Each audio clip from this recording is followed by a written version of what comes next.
inches later. Baik, terima kasih Pak Steve dan pendengar RRI.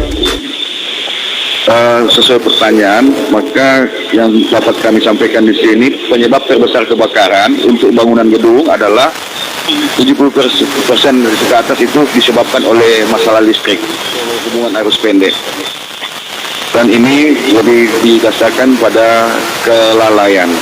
Untuk tahun 2021 juga sama, persentase terbesar adalah penyebab masalah kelistrikan.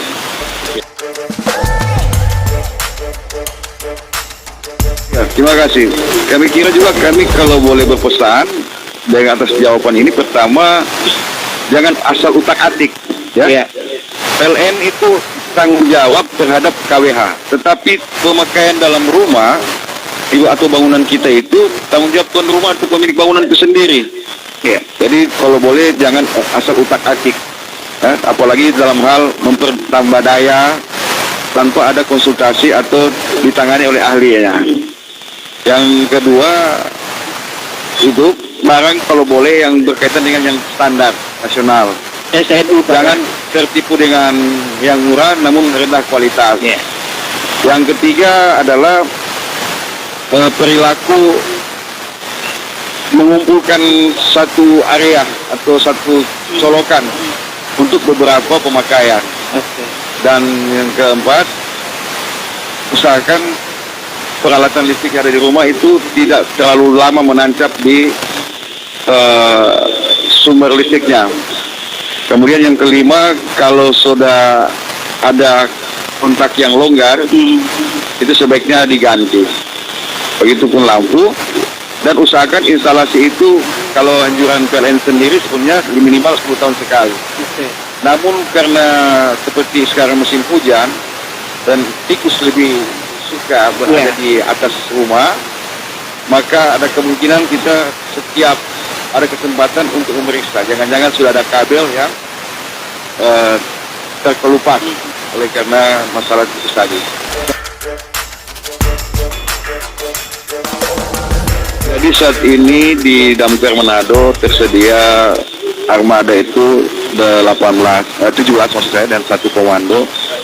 Tapi ada sekitar 4 kendaraan itu yang melebihi masa usia pakai, sehingga kami tidak begitu andalkan kalau di 65. Maksudnya info 65 itu istilah kita dalam hal kebakaran. Bahasa Sandi Damkarnya itu info Jaya 65, cuma disingkat 65 itu maksudnya ada kejadian kebakaran, ada kejadian kebakaran. Ya. Biasa orang kira itu 65 bangunan. Sombong amat. Dan macam terakhir itu di Calacak, di Kecamatan Wenang itu 13 armada aktif, ya.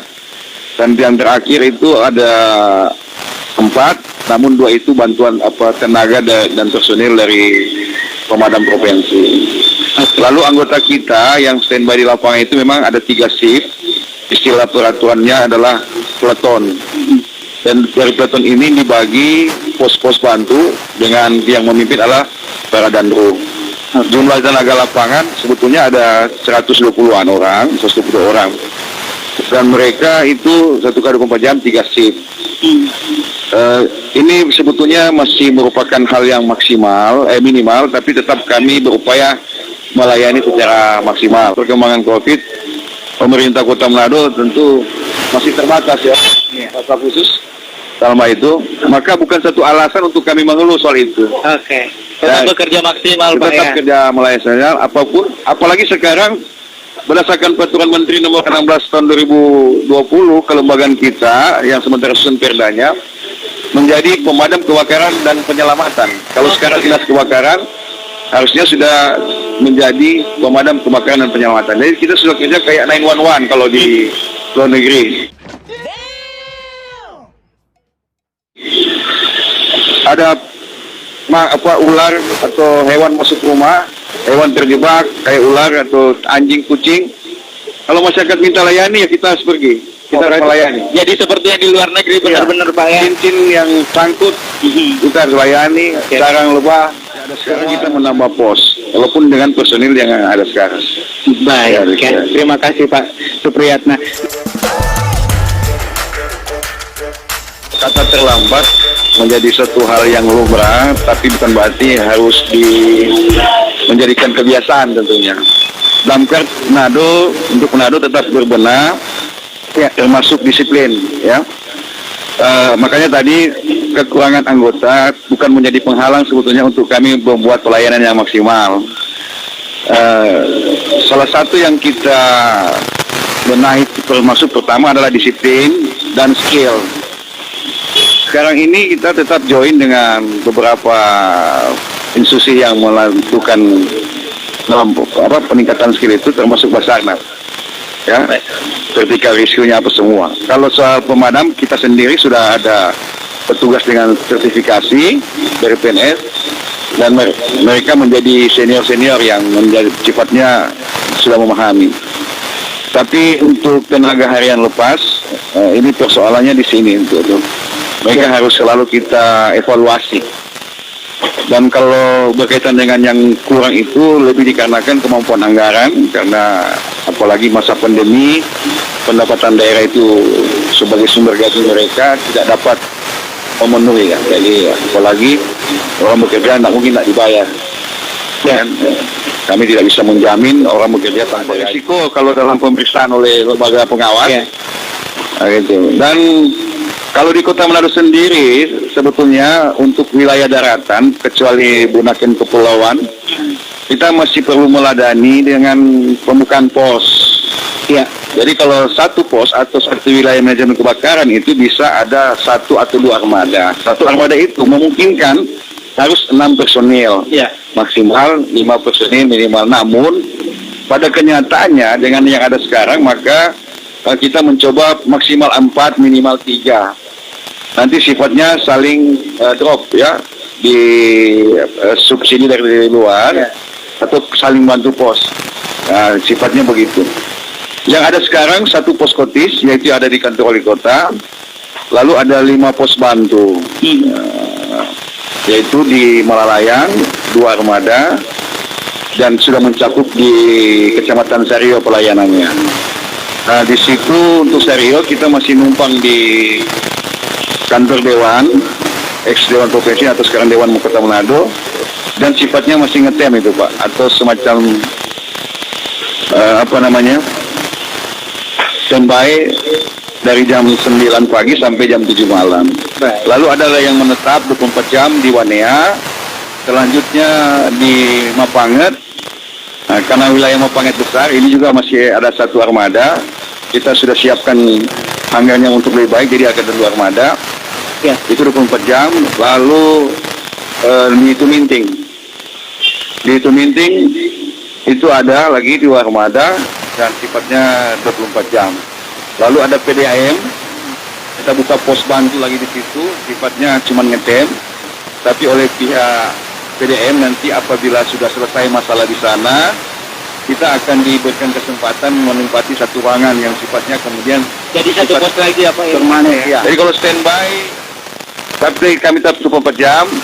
Namun tadi yang kami kembalikan tadi, terlambat adalah kata yang menjadi harus kami sandang, tapi bukan menjadi sesuatu yang lumrah dan harus kami terima sebegitu saja. Disiplin tentu menjadi bagian terutama kami. Semua sudah harus siaga, minimal mereka sudah siap dengan uniform dan sepatunya.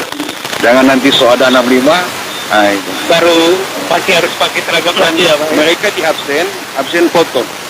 Absen foto itu 4 kali, dan kalau sidak menjadi 9 kali.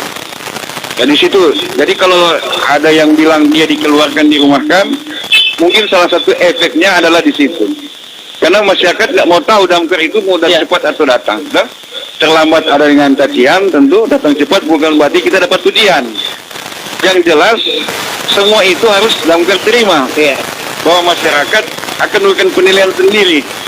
Puas tidak puas, tentu hak itu ada pada masyarakat. Masyarakat yang menilai apa Supriyatna ya.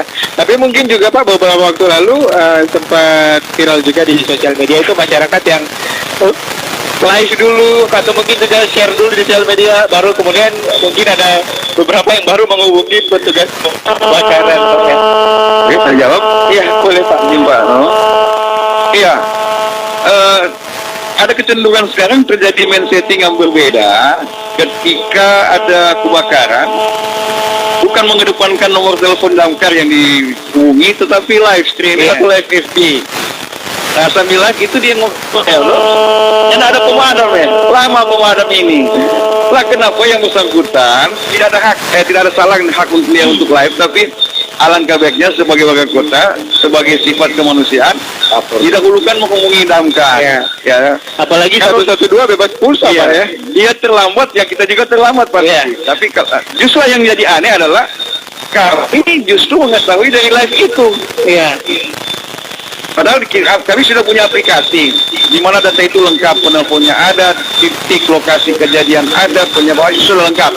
Jadi kalau ada pemeriksaan juga silakan datanya itu bisa tanpa ada rekayasa dari damkar. Dan untuk itu kami sosialisasikan lagi yang bisa dipakai sebagai telepon yang dapat dihubungi. Kalau Manado Siaga yang disiapkan oleh Pemkot call centernya atau Manado Siaga 112. Ya. Itu bebas pulsa. Namun itu memang ada sedikit delay. Yang kalau sifat direct itu, Karena tidak langsung ke damkar Pak ya. ya ada kita ada menyiapkan lagi yang sejak dulu ada itu 0431864444 kali. Dan nomor HP kami atau nomor HP damkar itu 0823, boleh dicatat, mungkin taruh di dinding juga tidak masalah. Iya. Walaupun bukan di Manado, pada sahabat saya, kalau dia sedang keluar kota, dia tahu nomor telepon damkar ada di situ. Damkar Manado 0823 5132 53 kali 2. Itu 24 jam, Pak. Jadi kalau membantu kecepatan tiba, mungkin penelpon juga yang akan membantu kita. Semakin cepat dilaporkan, semakin cepat juga damkar datang Pak Supriyatna.